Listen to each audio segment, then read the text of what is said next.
This film is like Bonnie and Clyde or Thelma and Louise, but it's got a punk bite, an HIV backdrop, and homosexuals.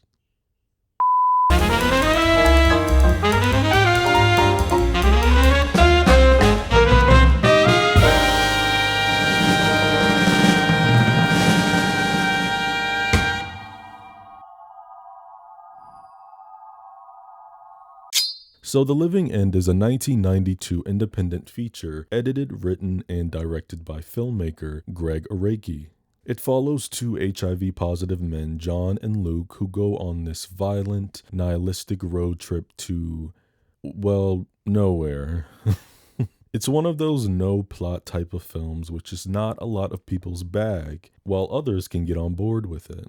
I was obviously not alive during the height of the AIDS pandemic, but I was reading up on it, and I think Greg really did a fantastic job at capturing the essence and the attitude, the fear, and the anger of this entire crisis. He rejected victimhood and instead celebrated unapologetic queer existence. I made a little statement in my Shark Boy and Lava Girl video.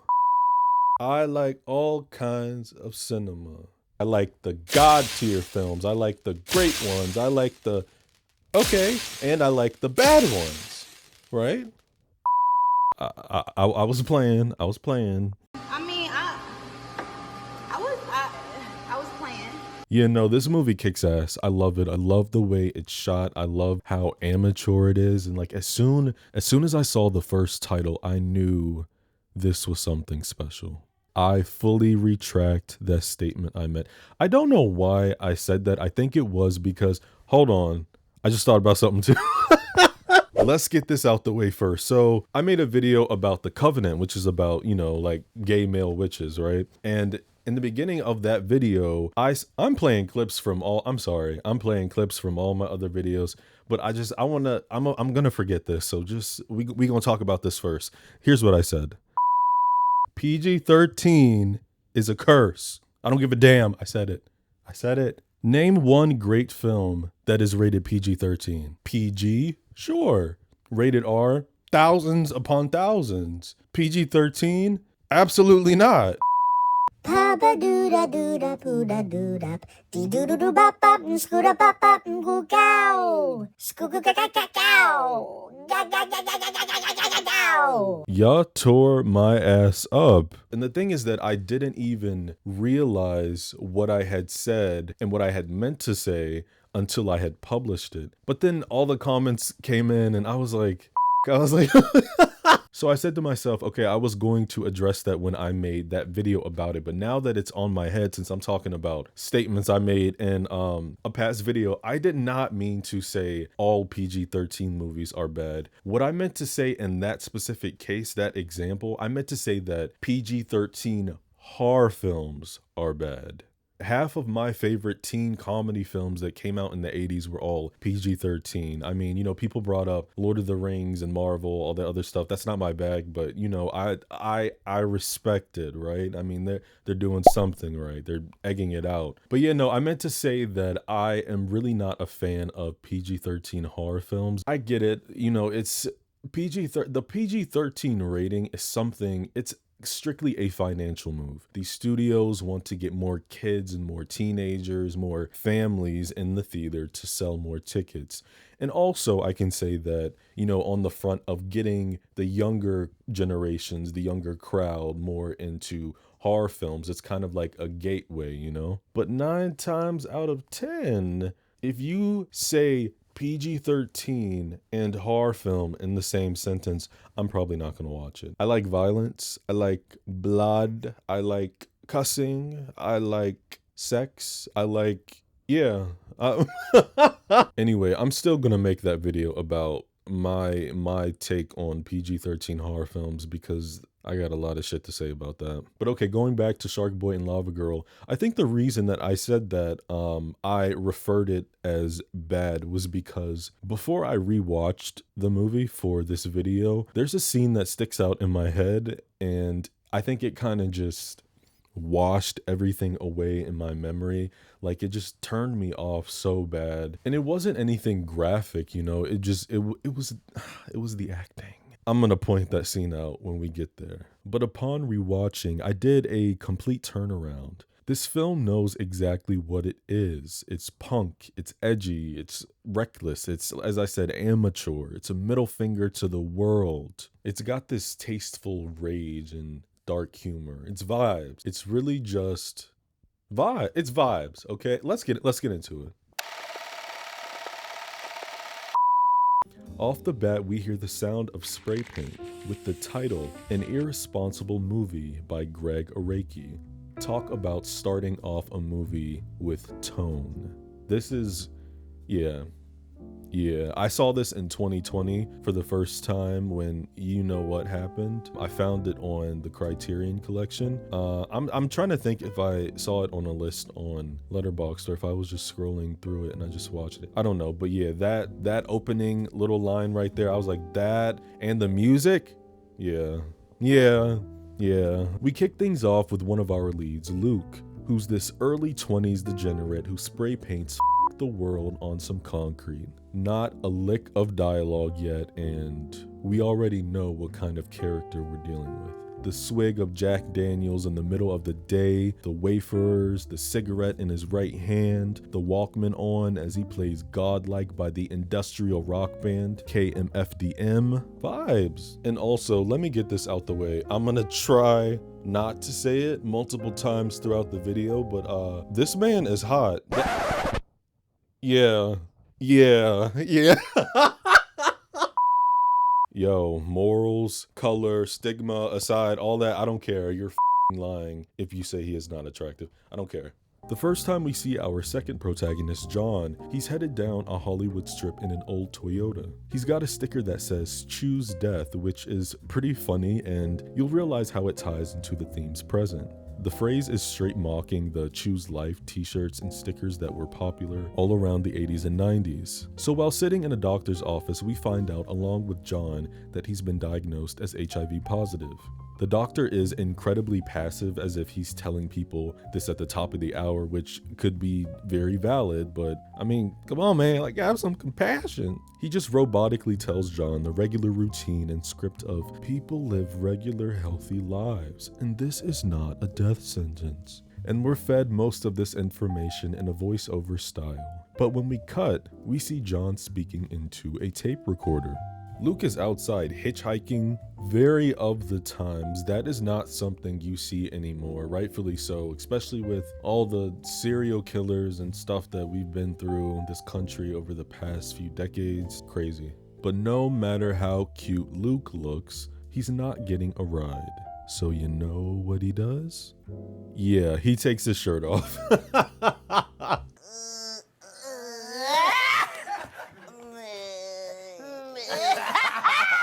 Because sex what? Sells. Yeah. It's unfortunate, but hey, look, I'm not gonna complain, shawty. One of the cars that approaches him just so happens to be a boy he will soon come to meet.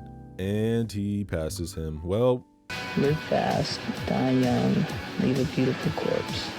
Luke's hitchhiking doesn't last long, because he's eventually picked up by a lesbian couple named Frank and Daisy. Daisy is flirting with Luke for her own entertainment and what seems to be to get a rise out of her partner, and it's working. Frank's like, you just want to see his tool, his wiener, his pecker, his brick, his wang. It's like, okay, we get it. She's obviously the extremely frigid and jealous type between the two. So after Daisy presses the right buttons, she slams on the brakes and then pulls out a gun. Wait. Please. He's too beautiful to die. Luke has zero reaction to all of this, and Daisy is quite entertained. She tells Luke the last guy they unalived together, they shot him in the sausage and it took him 12 hours to die. But now that Lukey knows that, they have to wipe him out, you know now. Frank gives Daisy the gun so she can go tinkle by the bushes. And right after Luke jokes about there being a snake in the bushes, we hear Frankie scream off screen. So Daisy stupidly flees the car and Luke hops in the driver's seat, speeding off. And while all of that was happening, John was at his best friend Darcy's house, telling her about his new status. She brings up John's ex-boyfriend and how, I never liked that guy. I knew it was him. We never see John's ex, nor is it really elaborated on. The film doesn't really care to go into who, they contracted this disease from. And I'm kind of glad, because it shouldn't be about that at all. Because it's more so about seeing their reaction to it and their outlook on how they'll go about their lives from this point forward. I think I'm gonna be fine, really. I just need to lay off those Joy Division records for a while. Same. Luke is riding in the I Love Jesus mobile and frustrated that the only tapes these wenches have are from the artists Katie Lang and Michelle Shocked. I'm a little too young to know who those are, so I had to look them up and I was like, oh, well. The universe screws him over though because he gets a flat tire and has to abandon the car and continue on foot. He floats around till nightfall, nowhere to go, nowhere to be. So why not just get a black marker and write I blame society in some dingy parking garage? He's so quirky. Then this random Asian guy comes dragging a dude in a sparkly dress with a collar who's sitting inside of a shopping cart. Listen, I don't know what's going on, but I'm living. John gets a phone call from a stranger on one of those hotlines where people say naughty, dirty words to each other. The height of the hotline calling was a little bit before I got here. Gen Z is all about the texting, right? Snapchat me that if it's cool. Ooh. But yeah, the guy on the other line is he's whispering in this creepy ass voice and he's like, "Are you ready to get off?" Sir, this is a Domino's. I think what I got from the purpose and the essence of these phone calls was guys being too afraid or paranoid to be physically intimate, so they resorted to other ways to, get your rocks off, honey, So Luke starts hitchhiking again, and this time he's picked up by a man named Ken, who takes him home. Oh yeah, did I mention that Luke was a hustler? Anyway, we cut to this Ken guy's house and oh my god, this threw me off the second because I completely forgot. He makes Luke spank him with a tennis racket. 15 left. 30 left.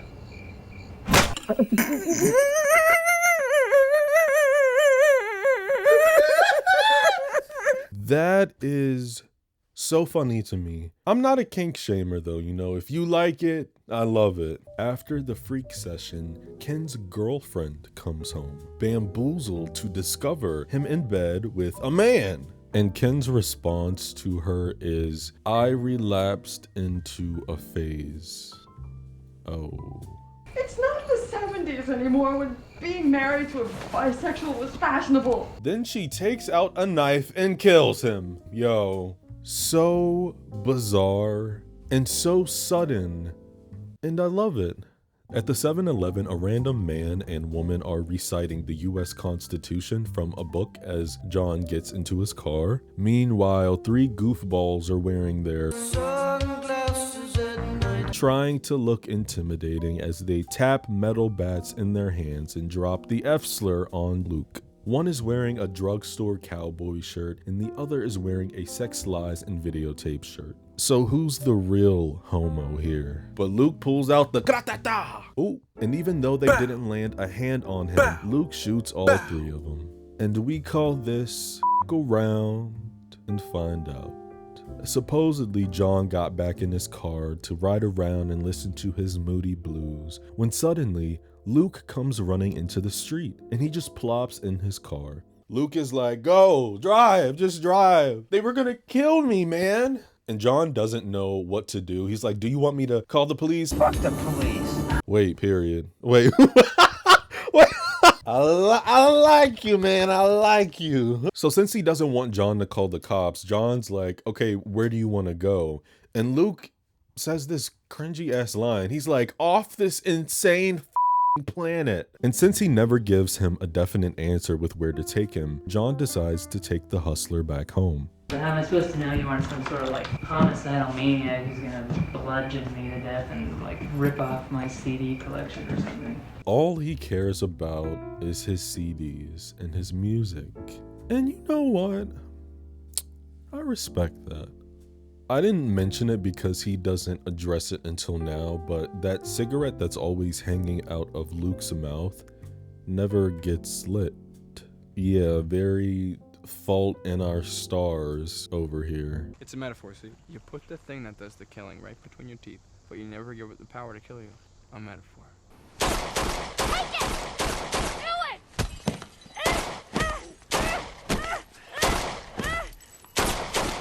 For some reason, John's got this big black blow-up dinosaur in his living room. Okay, party, you know? Luke notices magazine articles written by John, who reveals he's writing a piece on the death of cinema. That deadass sounds like a YouTube title from one of the commentary channels. Luke starts getting touchy-feely after deciding to skip a shower. Gross. And John starts getting a bit nervous due to the news he found out earlier in the day. But before he even gets to say a word, Luke stops him right in his tracks by saying, If you're trying to say what I think you are, don't worry about it. It's really no big deal. Then the screen goes black and we hear Luke say, Welcome to the club, partner. wow. The next morning, the boys are eating Barbie cereal with beer while sitting underneath a Smiths poster. I mean, come on. Yes, it's gross, but it's a vibe. It's a vibe, guys. It's a like. Listen, wait. Listen, like, no, stop laughing. Like, it's cute. It's a vibe, you know. As iffy as I can be with John's character, I really like the quirk about him that he is like obsessed with the Smiths. I love them. I discovered them in middle school going into high school. Yo, I could be in the worst mood of my life, and as soon as I would put one of those songs on, it immediately goes away. Heaven Knows I'm Miserable Now, Big Mouth Strikes Again, Panic, This Charming Man, There's a Light That Never Goes Out. Like, they're so good. I am not a band person, but god damn it, that music is so good. And they're also one of the few, and I mean very few, instances where I can separate the artist and the music, because Morrissey is Trash. We ain't gonna get into that. That man is quite a character. That's what I'm gonna say on that. Luke's going on about the other millions of infected people being a ticking time bomb and how we're all practically free to do whatever we want and we should just say f it. Then he casually pulls out a bank card, and when John reads the name out loud, we hear the name of the guy who picked Luke up the night before. Ken. You get it? Ken. Barbie cereal. The boys take Ken's credit card and go on a shopping spree. So you know John had to splurge on the new CDs. He had to get the hot shit. And because this is America in the 90s and there is just a homophobe on every street, we get a guy who comes up that looks like edgy Slim Shady, dropping the F word, and then he tells them that AIDS stands for Adios, infected dick suckers. What? You know what? I love it. Even the guys with the metal bats that were coming after Luke, like, it's so, he intentionally makes it so over the top stupid, like, and I love it. I love it. And the audience has, we've learned by now that Luke ain't no bitch and he's staying on business. So he whacks edgy Slim Shady a few times with his brand new stereo. And when they get back to John's place, wait, hold on. Why did he leave his house with his windows open? But you know what? I wonder if that was a decision to catch the audio as they were walking up to the door. That could have been a filmmaking decision. Anyway, John is pissed at Luke for standing up for himself and attacking that guy, so he screams at him to get the f out of my house. Read my lips, dude. Get the out of my house. And why did we wait until he was like 2 steps inside your house for you to yell at him? Like you would think he would just leave him outside or just not take him home at all. Which is kind of messed up because he just bought you some brand new CDs. Like that's your love language, music, right? I mean, it's not Luke's money or his card, but it's the thought, right? Later in the night, John gets yet another phone call from that hotline that doesn't amount to anything besides the stranger getting cussed out. So he's all alone and yet again reminded of the extremely horny and detached nature of many gay men. And to get his mind off the blues, John goes out to dinner with his best friend Darcy. I just can't get him out of my head. Just thinking about him gives me a boner. Okay, I didn't need to know all that. And I thought we were moving on. What happened? When they leave, Darcy invites him to stay over her house for comfort, but he wants to finish his paper. This sounds so bad and so stereotypical of me, but when I saw this for the first time, I feel like Greg was low-key messing with the audience here, because when I saw that Darcy arrived to the restaurant in a motorcycle, like that's her, she doesn't have a car, she has a motorcycle, I was like, are you homosexual? But we end up seeing her partner in the next scene who lives with her, and it's a man. Boring! With long hair and nothing on but a long plaid shirt. He was just waiting for his girlfriend to get home. See how the gender roles were switched there? She's telling her partner how she's worried about John and his depression, then goes in the fridge to grab a big ass carrot and a jar of peanut butter. What the hell? Girl. After waking from a bad dream, John jolts up to see Luke over top of him, with blood on his face and a gun in his mouth. Helicopters and police sirens are heard outside at the window, so what the hell did you do now, Luke? What did you do now? Our little Luke has taken the life of a cop, and he asks John to help him get away. He tells him he's got a friend up north who they could stay with for a little while until things cool down. And the excuse for coming back was because John is the only person he knows. Luke buys supplies and a big bottle of Jack Daniels from a corner store as John gasses up. And above them on the gas pump, we can see a "Don't drink and drive" sign. A few hours or so pass before John gets tired, so he asks Luke to drive. When he's been sipping on whiskey the entire ride. You can go ahead and sleep if you want. No, the I'm not. The hell? John criticizes Luke's driving skills, asking him where he got his license. Like, bro, just pull over and take a nap. None of you need to be driving at this point. But they do, but not to nap, more so to just mess around. And the next day they drive all the way up to San Francisco to meet this Gus friend that Luke is talking about, only to have Gus slam the door on him. You kind of saw this coming. When Luke gets to his door, he's like, "Hey, you remember me? Gay Pride Parade 2 or 3 years ago? I'm back." He was making it seem like Gus was some childhood friend, but indeed, it's implied that they probably had a little quick hookup fling situation, and I'm almost positive that Luke probably just got up and left at some point, never to return his phone calls or nothing, just gone like a flash. And when Luke tells John he is rightfully pissed, I mean, you made him waste his time, his gas, his mileage for nothing. Luke is trying to tell him, we'll figure something out, but we know he won't. And once again, John is like, okay, so what's the plan now? What are we doing? Where are we going? Wherever. Here, there, this way. I don't care. What difference does it make? I'm about to beat this bitch up. I would respectfully pull the car over, pull him out, and beat his ass. Yeah. And then throw him in the back seat and then him. All I know is if I don't take a shower and brush my teeth in about 2 minutes, I'm gonna kill myself. I'm a okay? I can't stand being dirty.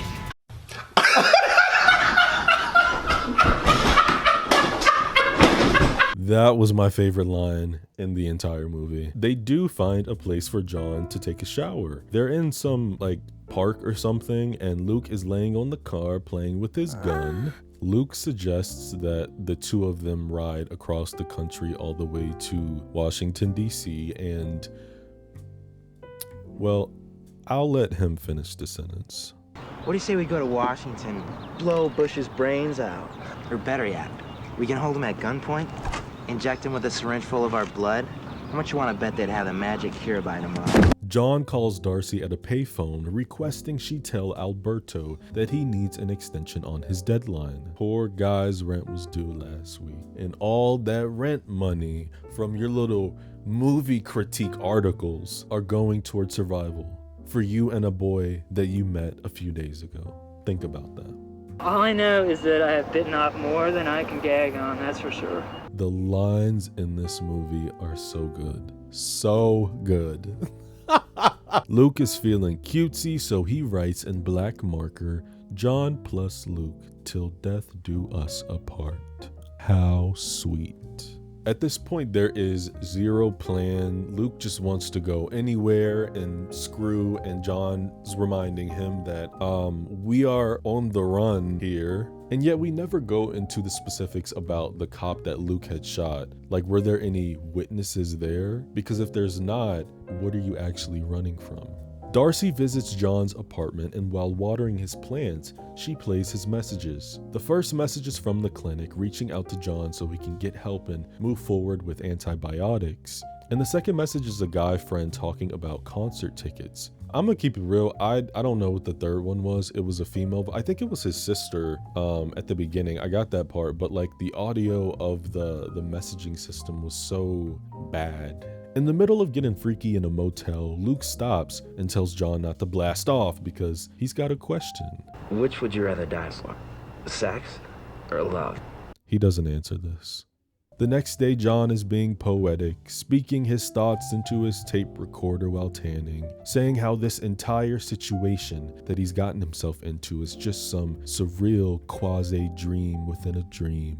He's fallen into the looking glass, never to return again. Luke hops out of the pool asking him what he's doing, what's that, and after opening up about his vocal journal, Luke's low vibrational ass just calls it bogus. Like, don't piss me off. While they're riding around, Luke asks John if he thinks they've ever met in another life before this, to which John replies, "F no." Okay, maybe I shouldn't call Luke so, low vibrational. I mean, he's asking some pretty behind the curtain questions here. He asks John what he thinks about the afterlife, and once this virus takes us out, what do you think happens? But John believes it's just a cold black nothingness beyond this planet, and that people use the afterlife and religion as a means of clinging to their own mortality.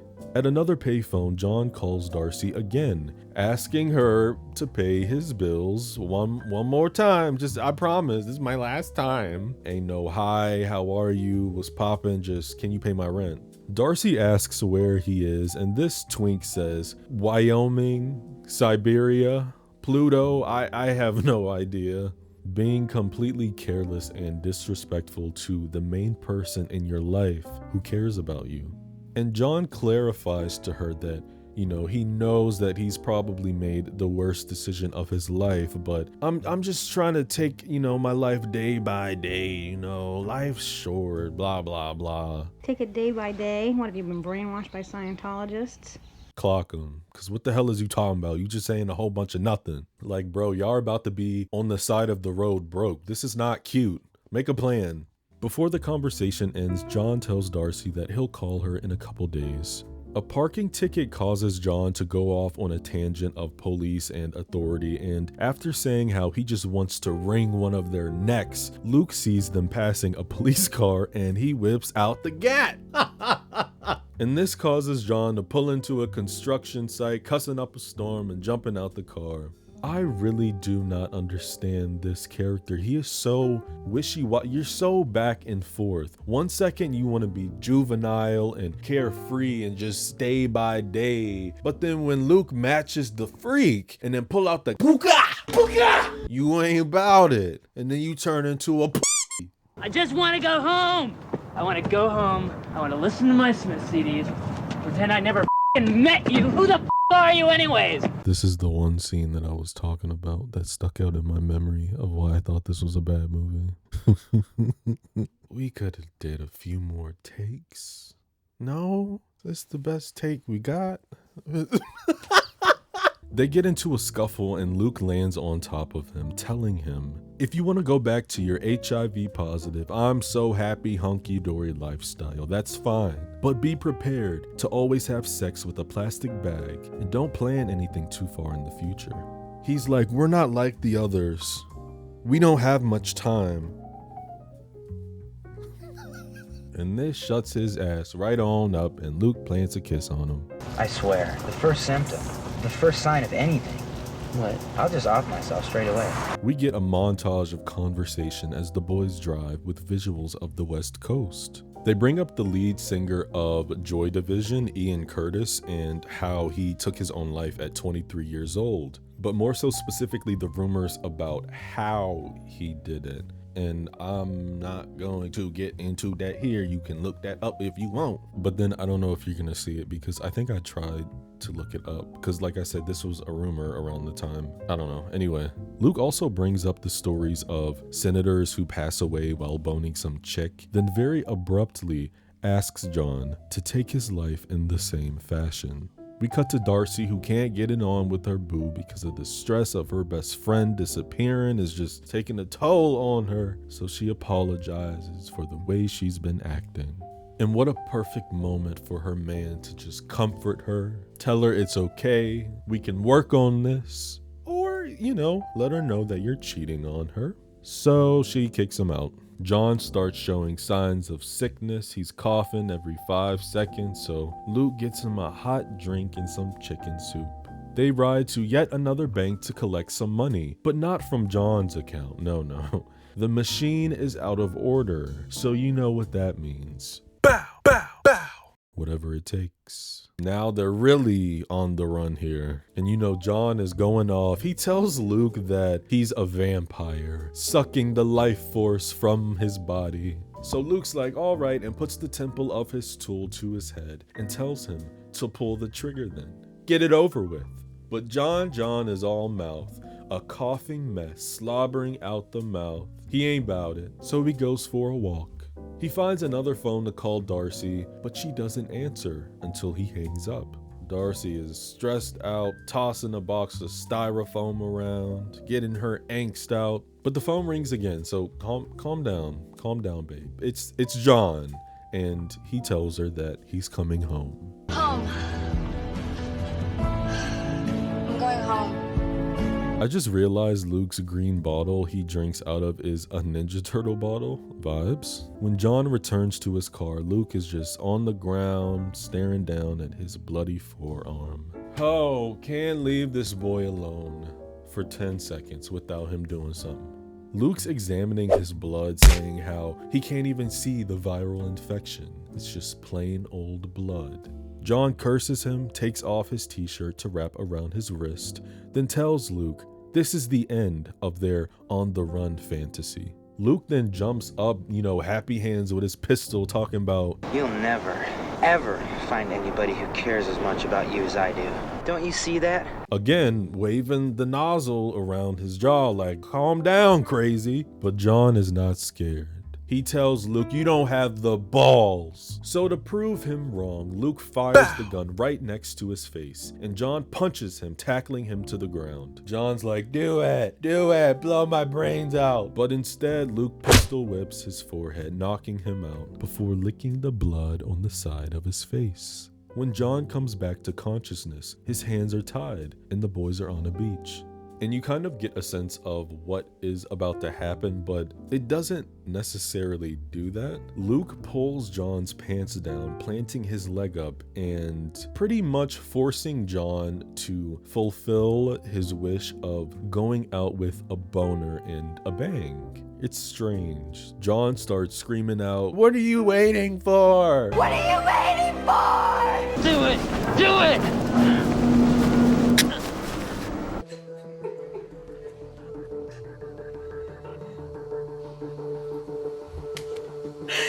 The camera just sits and soaks in the silence of the aftermath.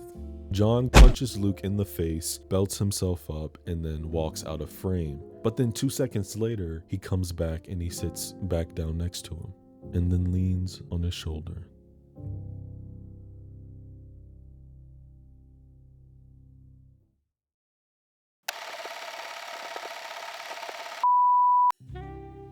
As I said in my intro, I don't think that it's out of left field to say that this film feels like the offbeat, chaotic, queer counterpart to outlaw stories, such as Bonnie and Clyde or Thelma and Louise.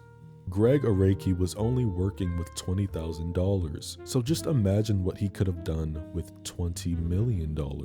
But of course, no studio was going to give that much money to a man making a movie about two gay men in 1992. The studio system is way too frigid because all they care about is ticket sales, and the stigma with gay men would not have helped that at all. And to add fuel, Greg's filmmaking style is too chaotic, too in your face, too, quote, woke, they'd call it. He knows how to put a middle finger up to the mainstream heteronormativity and sanitized representations of queer identity on the silver screen. I used to wish I had been a teenager in the 80s. I adore the fashion, the films, the music, the aesthetics. But then I remember that this was also the start and the peak of new infections halfway through the decade. I just can't imagine being in such a state of paranoia with an illness that is targeting a community you're involved with. And it doesn't help that bozo Ronald Reagan just did not give a shit about this entire crisis. Reagan was president from 1981 to 1989, so he was the first one responsible to tackle this nationwide issue. And yet, he made a joke of it. Reagan did not publicly acknowledge AIDS until 1985, and he didn't give an address on it until 1987. It was the 1985 illness and death of closeted Hollywood star Rock Hudson from AIDS that marked a turning point in how Reagan and much of the American public viewed the disease. And what a shame that it took for a celebrity to contract this disease and pass away from it for Ronald to be like, well, I guess we gotta, address it now, guys. It's getting pretty serious. Gay, trans, and LGBT people in general were disproportionately afflicted with AIDS, and this drove many to suggest that Reagan's lack of action was motivated by homophobia. Though other commentators have put forth alternate explanations, such as political inconvenience or ignorance, the popular belief about this crisis was that AIDS was a, quote, gay plague, and so many social conservatives of the time, including some in the White House, believed the response to the crisis should center homosexuality as a moral failing. It was at the end of Ronald Reagan's presidency, 8 years, when he finally decided to get funding and to start looking into all of this. But unfortunately, it was, a case of too little, too late to prevent thousands of people that had died in the time frame from when it all began. I know quite a few older gay men, and I have heard some stories from them. And I tried to see any posts about people who were alive in the 80s, who were adults in the 80s and early 90s, and what it was like for them. And I was just saying shit like, some guys were going to a funeral every week or every other week or multiple funerals. I saw accounts that told their life story and how they were the only surviving member in their friend group. It's incredibly sad. Early AIDS deaths happened very quickly, sometimes within mere months or symptoms first appearing. And even after decades of research and discovery, there's still a popular conspiracy and rumor that it was manufactured by the US government as a means of crippling the gay rights movement, allegedly. George Bush was in office from 1989 to 1993, the time in which The Living End was made. And all I'm gonna say about that joker is, while yes, he pushed the funding and got the wheel moving, it was extremely slow.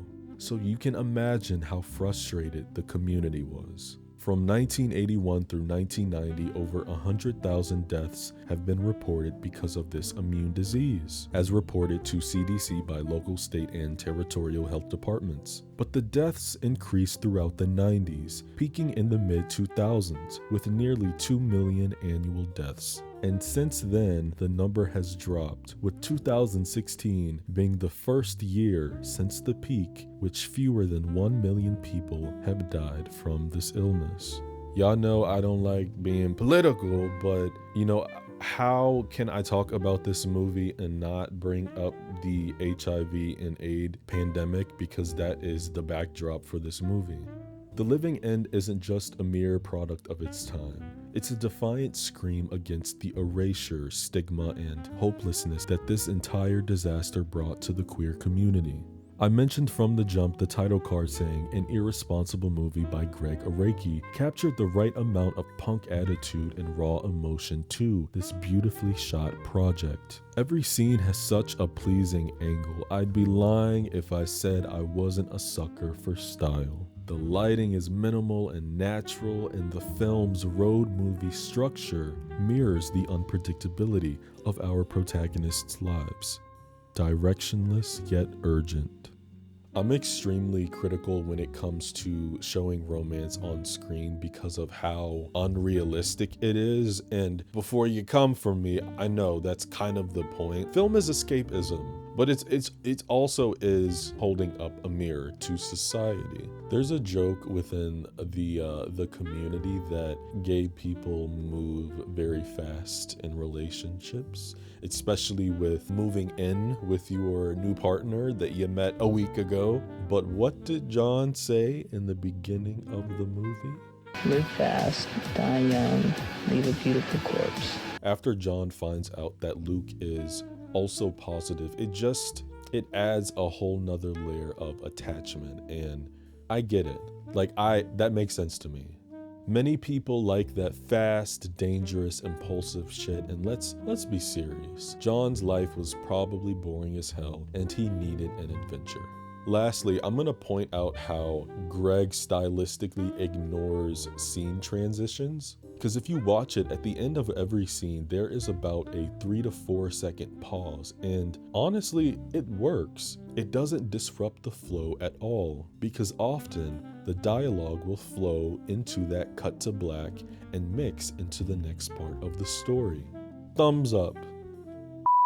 If you or anyone you know was a teenager or an adolescent in the 80s or 90s and you were exposed or aware of the AIDS crisis, I encourage you to comment down below. Give some insight to me and the kids and let us know what was going through your head, what it was like, how you survived. I would love to read it. If you enjoyed this video, hit the like button and consider sharing. And if you're new here, subscribe. You might as well, right?